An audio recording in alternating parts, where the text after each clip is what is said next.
Ito yung exhaust pa namin guys sa accommodation, nagkakaproblema. Wala kasi siyang resistance. Kung makikita natin dyan, wala siyang resistance. Pag makainkwentro kayo ng ganito guys, huwag nyo kaagad itapon dahil pwede pa yan. I-try natin tingnan yung fuse. Madalas kasi fuse ang problema dyan. Yan kasi yung diagram nyo kung makikita natin. Yan. Ito kasi ano to, exhaust pan. Yan yung fuse niya, yung tinuturo ko. Fuse yan siya. Yan kasi yung capacitor, ang linya dyan, ang blue at saka red.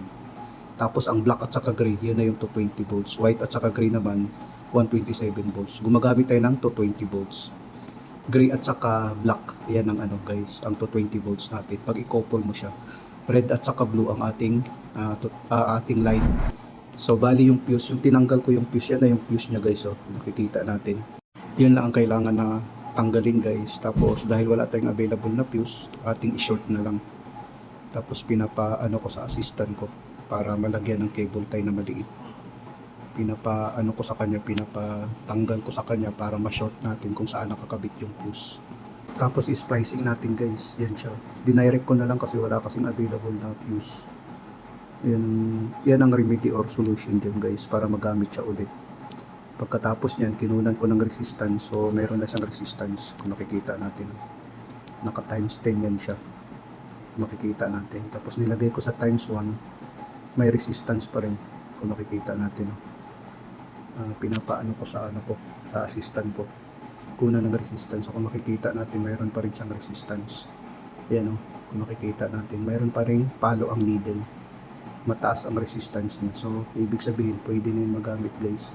Dahil ang coil kasi ng exhaust pan kasi yan, maliit lang yan, sa parang buhok lang. Yan, tapos ngayon nilagyan ko na ng spaghetti tube. So okay na yun, i-try natin ngayon na ating patakbuhin. Pinapakabit ko sa aking assistant.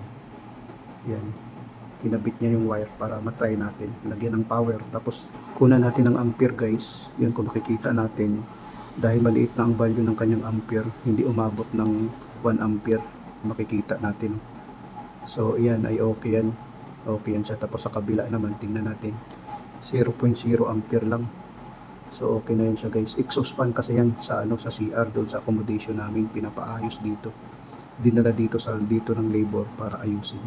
So yun guys, pag mayroon kayong electric pan na ganyan, na exhaust fan na ganyan guys, pag nasira na, ayaw nang gumana, huwag nyo kaagad itapon. Ang solusyon yan, yung fuse niya, tanggalin mo yung fuse tapos i-direct mo na lang.